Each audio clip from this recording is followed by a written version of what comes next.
আসসালামু আলাইকুম। আমি রাইট নাও আছি শিবচরে। শিবচরটা হইছে আপনার ঢাকা বিভাগের ভিতরে পড়ছে, আর হইছে জেলা পড়ছে হইছে আপনার মাদারীপুরের ভিতরে। এটা একবারে পদ্মা সেতুর থেকে আপনার আসতে ২০ মিনিট লাগে, ২০-২৫ মিনিটের ভিতরে আসা যায়। শিবচরে ভাই দেখার মতো অনেক কিছু আছে, অনেকগুলা সুন্দর সুন্দর সেতু আছে, অনেকগুলা ভাস্কর্য আছে, যেটা আমি সময়ের জন্য আর আবহাওয়ার জন্য আমি তুলে ধরতে পারি নাই। আর আমার কাছে সময়ও ছিল না, হয়তো আরেকদিন আমার গ্রামটা আপনাদের সবাইকে দেখাবো সুন্দরভাবে।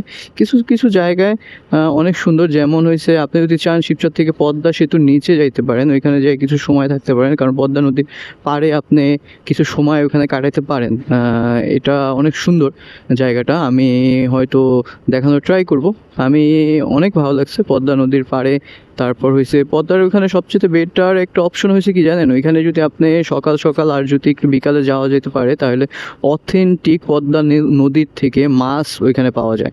একবার সামনে সামনে দৌড়তেছে, আপনি চাইলে ওইখান থেকে নিতে পারবেন। তারপর হয়েছে একবারে গরুর দুধ নিয়ে আসতেছে, মানে একবারে সুন্দর সবজি সবগুলো আছে ওইখানে। আমি আনছি কিছু ওইখান থেকে, যেমন কিছু মাছ নিয়ে আসছিলাম, তারপর হয়েছে আপনার সবজি নিয়ে আসছিলাম। তো ওই জিনিসগুলো করতে পারি নাই, কারণ হয়েছে আবহাওয়াটা অনেক খারাপ ছিল, এই জন্য আমি ওইগুলা ক্যাপচার করতে পারি নাই। তো আই এম সো সরি। আমি হয়তো কোনো দিন আপনাদের আমার পুরা এলাকাটা, আমার ছোটোবেলার স্মৃতিগুলো আমি হয়তো দেখাবো। এটা আমার অনেক ইচ্ছা, আমার ছোটোবেলার সব কিছু কী করছি এগুলো দেখানোর আমার অনেক ইচ্ছা, বা আপনাদের সাথে বলার অনেক ইচ্ছা আছে আমার। আমি এটা নিয়ে কাজ করবো ইনশাল্লাহ। তো আমার জন্য দোয়া করবেন, আমি যেন সেফভাবে ঢাকায় আমার গন্তব্য যেই স্থান সেখানে যেন পৌঁছে যেতে পারি, আর আপনার সাথে যেন আবার আমি কানেক্ট হতে পারি।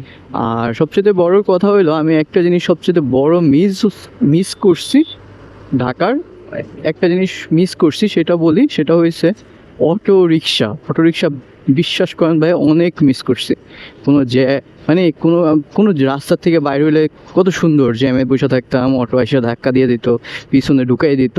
তারপর কি বলতো, মামা ভুল হয়ে গেছে, গরিবের পেটে লাথি দিবেন, গরিবের পেটে এই করতে, ইমোশনাল। কিন্তু বিশ্বাস করেন, এইখানে আপনার বাসা থেকে বাইর হইতাম, ঘরের থেকে বাইর হইতাম, কোনো টেনশন নাই অটো রিক্সার। হ্যাঁ, ভ্যান আছে, কিছু ভ্যান আছে, কিন্তু ভ্যানটা ডেঞ্জারাস। কিন্তু এখানে একটা সুন্দর একটা নিয়ম আছে, নিয়ম শৃঙ্খলার ভিতরে চলতেছে শিবচরে, আমি দেখলাম। সেটা হয়েছে কিছু কিছু জায়গায় যেখানে হয়েছে আপনার রাশ সময় থাকে, কিছু কিছু জায়গায় সেখানে রিক্সাগুলা মানে ভ্যানগুলা যেগুলো আছে, অটো ভ্যান, এগুলা ওখানে ঢুকতে দিচ্ছে না। তো এটা তো অনেক ভালো না?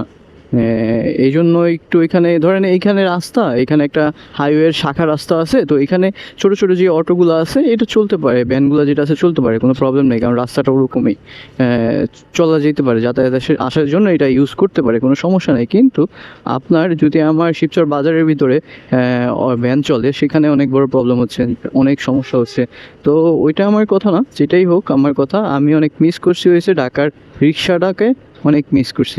আমি অনেক রিল্যাক্সে ছিলাম এখানে বাড়িতে। এটা সবাই থাকে আমার মনে হয়, যেই বাড়িতে আসে তার গ্রামে আসে, তো অনেক রিল্যাক্সে থাকি। আমার কাছে তো ভালো লাগছে। আর আগে কেন যেন আমার গ্রামে আসলে ঢাকায় ব্যাক করতে অনেক ইচ্ছা হতো, আর এখন আমার একটু ওই জিনিসটা থেকে একটু ব্যাক, মানে আসতেছে, মানে যে এখন আসলে যাইতে ইচ্ছা করে না, মনে হয় যে আর দুদিন থাকতে পারতাম এমন লাগে। কিন্তু কিছু করার নেই ভাই, এখানে কিছু করার নেই, কোনো ওয়েও নাই, কারণ আমি এখানে, আমার কাজের জায়গা ঢাকা, আমার প্রয়োজনের জায়গা ঢাকা, কিন্তু এখানে আমার সব, গ্রামে আমার সব, কিন্তু আমার প্রয়োজনটা ওইখানে। তো যাই হোক, আমি এখন যাচ্ছি ঢাকায়, হয়তো আপনাদের ঢাকায় সাথে আবার দেখা হবে, আবার আপনাদের সাথে নতুন যেই সমস্যাগুলো আছে, নতুন যেই প্রবলেমগুলো, এগুলো নিয়ে হয়তো আমার মতামতগুলো শেয়ার করব।